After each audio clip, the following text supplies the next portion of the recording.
Hello, Scorpio season starts October 22nd in the afternoon, and I want to do a reading for everyone regarding Scorpio energy. So, this is just going to be a general reading right now. I am going to try and fit in sometime this week something for everybody for the Scorpio season. So, let's see. I should have let them jump out as they wanted to. But the important thing to remember about Scorpio season is the first couple weeks, it's going to be wish upon a star. It's going to be very watery. People's emotions are going to be up probably for the first, well into the second week in November, and probably longer because the the astrology just is crazy. And we need to ground ourselves. We need to move our bodies. We need to do all those things. The royal you, guess what? People who are royal have good boundaries. And we need that too. Feeling the world. We're going to be doing a lot of this. Feeling the world. Feeling the world. That is definitely coming up during Scorpio time. You will be going back and looking at this video going, oh, yeah, no kidding. Feeling the whole world getting involved. So today I'm using the Wizard's Tarot. I haven't used this for a long time. I'm really excited. So we are going to get shuffling and get this energy out. So Scorpio energy for everyone. What does it want to say? And I am going to be using, I do have the Witch Tarot, women in total control of herself. I think that's what that stands for. Because those are always a little spicy energy, which I kind of like. So let's go. Oh, you want to split right there. Okay, got it. So we have Wish Upon a Star. Even with all of this really intense energy, there are going to be really great opportunities. And this is like with the faith of a child, right? Trust. You need to trust the royal you. You are a princess. You are a queen. You are a king. You need to realize that you have an important place in this world. And you need to take your place. So, feeling the world. So many things are possible. And the best way I think you can anchor in is to take every day and really appreciate and enjoy the things that are going on in your life. So on the underside of the deck, we have Nine of Swords. This is that Nine of Swords energy. This is worry, worry, worry. A lot of energy of that will be going on, and probably through the end of the year. But our job is to be that anchor, the sun, and everything's going to turn out okay. These are both from the bottom of the deck.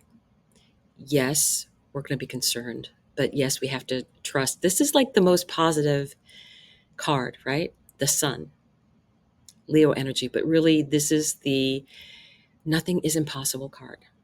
Nothing.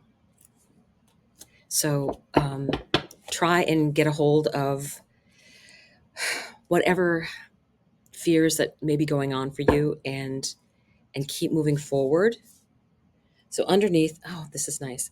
Underneath Wish Upon a Star, Nine of Pentacles. The Nine of Pentacles really stands for an independent business person, right? You know, they're making money. They're having things coming in at the right timing.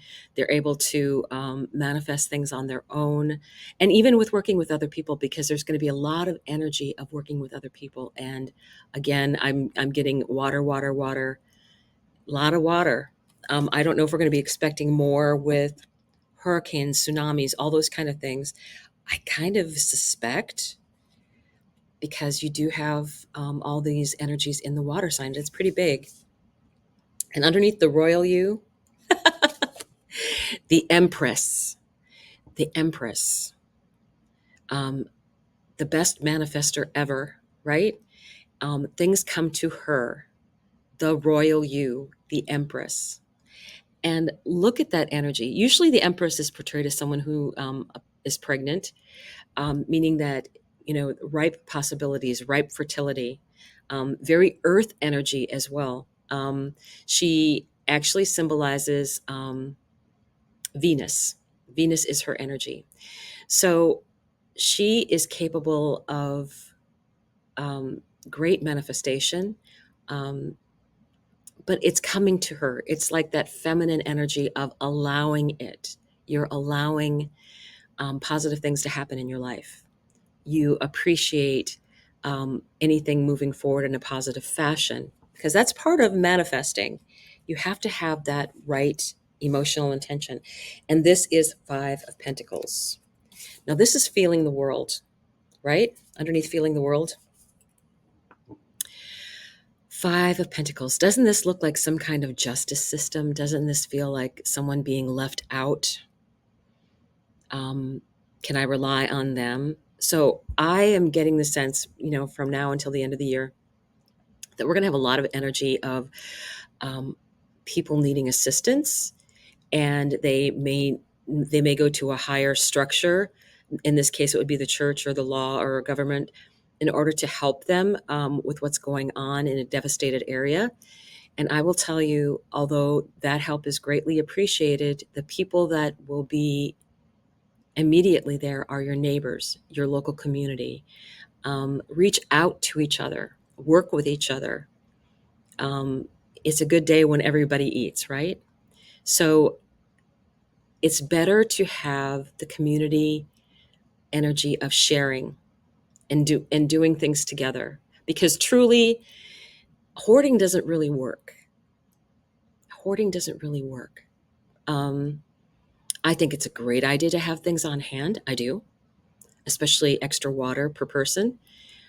But it's also the energy of, you do that so that when times like this happen, you can be a help to your neighbors and your family. That not all is not lost, right? So this is, I feel like in the world, oh my goodness, this is so strong. There are going to be issues. There are going to be things that are going to need assistance. So first, start with your local community and then move out from there. So underneath Nine of Pentacles is King of Swords. Discernment. This is Aquarius energy. We will have on November 19th, it's still Scorpio time. On November 19th, we will have Pluto move into Aquarius. It will leave Capricorn for the last time. Now, it will have left a mess. That's Pluto's way.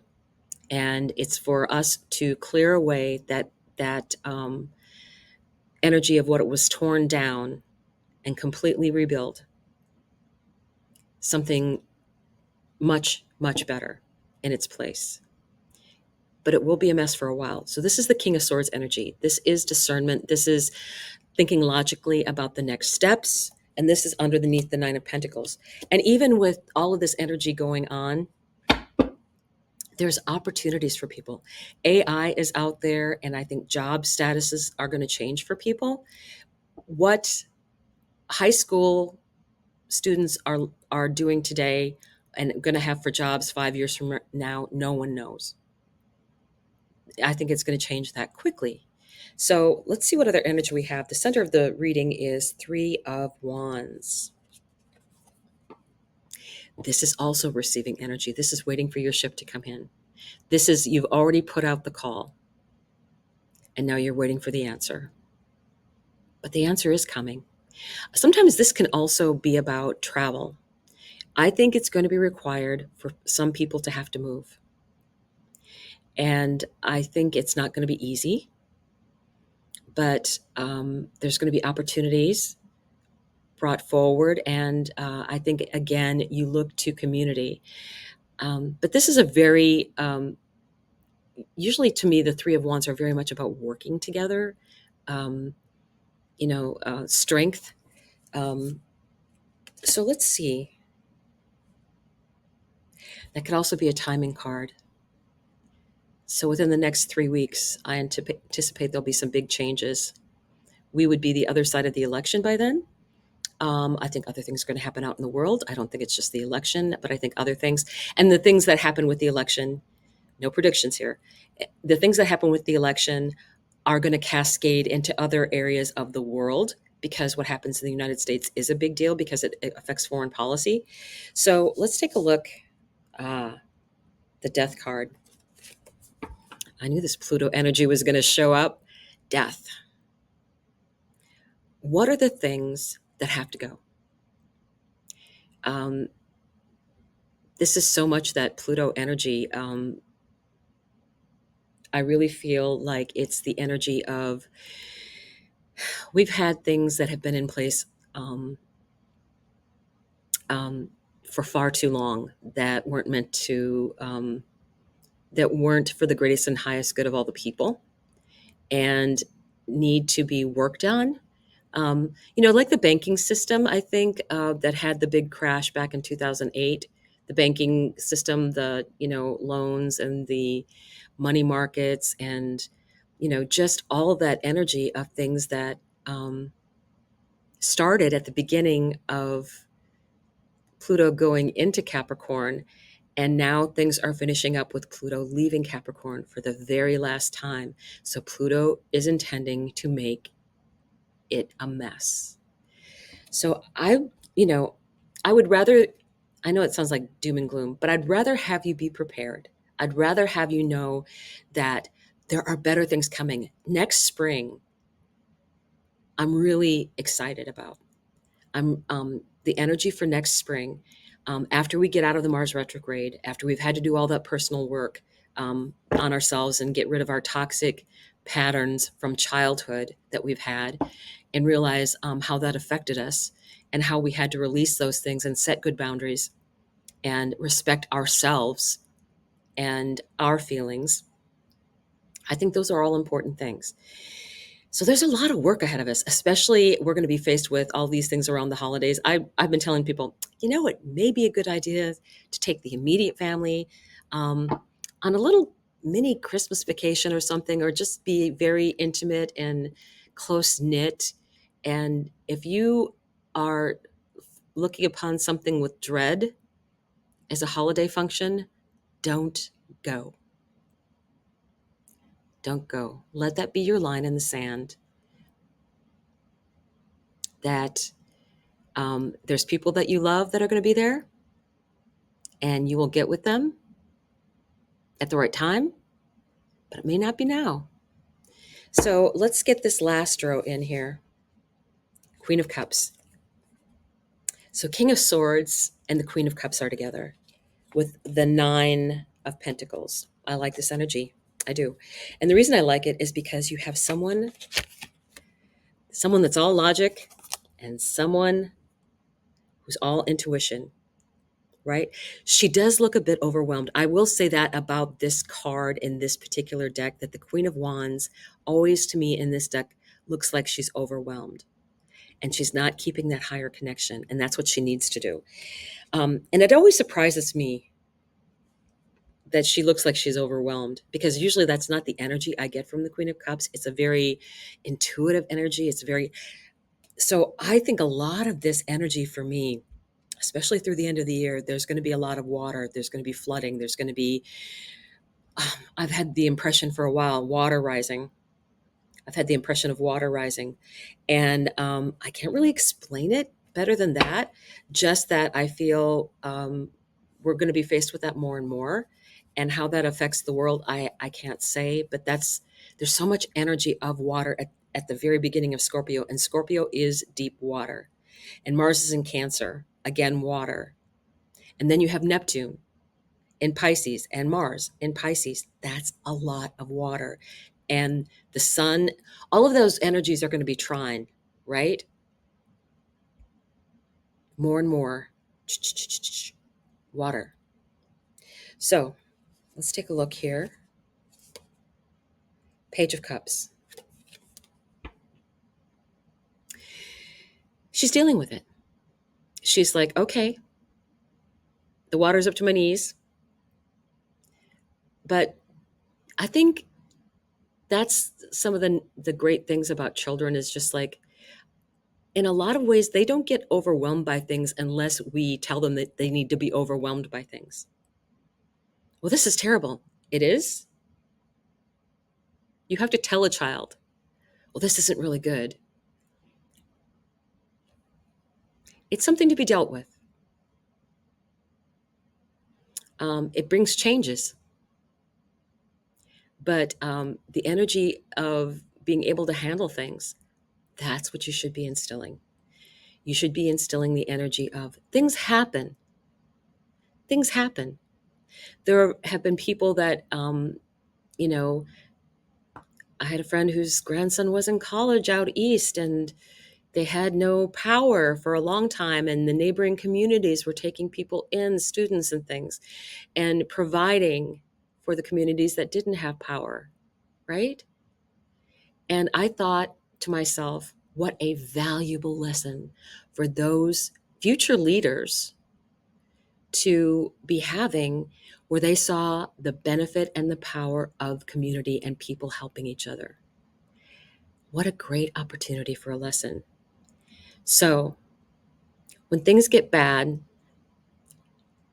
kind of take the energy of the children a little bit, like, okay, what's next then? What do I do next? Next task. And don't deny them their fun, their right to enjoyment. Children can make a game out of anything. And we should all be so creative. Okay. Ooh, yes. This is Capricorn. This is the devil energy. What strings are on you, right? Who has control over you? Who have you allowed to have control over you? That is changing. That is what Pluto is changing. Because Capricorn is about, hierarchy and structure, and Aquarius is not. It's about freedom very much. Uranus is also about freedom, and it's there's a lot of energy of things that's going to change, right? Um, don't give your power away, because usually what the devil energy is you've given your power away to someone else, and you shouldn't have. You need to take it back. They don't have a right to it. So that is the energy. I will tell you, everything's going to be working out, though. This is the worry, and this is the working out. I think we have some archangels watching our back. I do think that. I do want, before I pull from the witch deck, I do want some advice. So if I could get a couple, that's a lot of cards. All right, I'm going to look at them. Who am I to judge? Who am I to judge? Knight of Wands. Things are happening very quickly. And that will be very true of, oh, I love this, Eight of Swords. Now, usually the Eight of Swords is the energy of the problems are in your own mind. But the second I looked at this energy, I'm thinking, this is someone who actually, like in the movies where they have the heroine tied up and she's like, I got this. She's just going to figure out a way to get, honestly, there's a way around this. She's going to figure out a way to get herself untied from these knots. And then she's going to pick up a sword and get busy. This is the energy that I feel with this. Look at how the movement in her hair, the movement in her, the movement in her arms. I don't feel like she's completely helpless. I don't. I think she's biding her time. That's what I think. Okay, what is this? Eight of Wands, fast moving messages, things coming in quickly. So that's really nice that when something's going to be happening, there's going to be a quick response. That's what I feel like. I haven't seen, what's this last card? Seven of Pentacles. So this is the Eight of Wands, right? Fast moving energy. Look, you called for help. We're on our way, right? Here I come. And then you have the Seven of Cups. What choices do I make? That can be confusing because there may be different choices that, Um, um, I don't know where you're going, but you can't stay here, right? So you have to make some choices. You have to decide, okay, um, what is the best next step?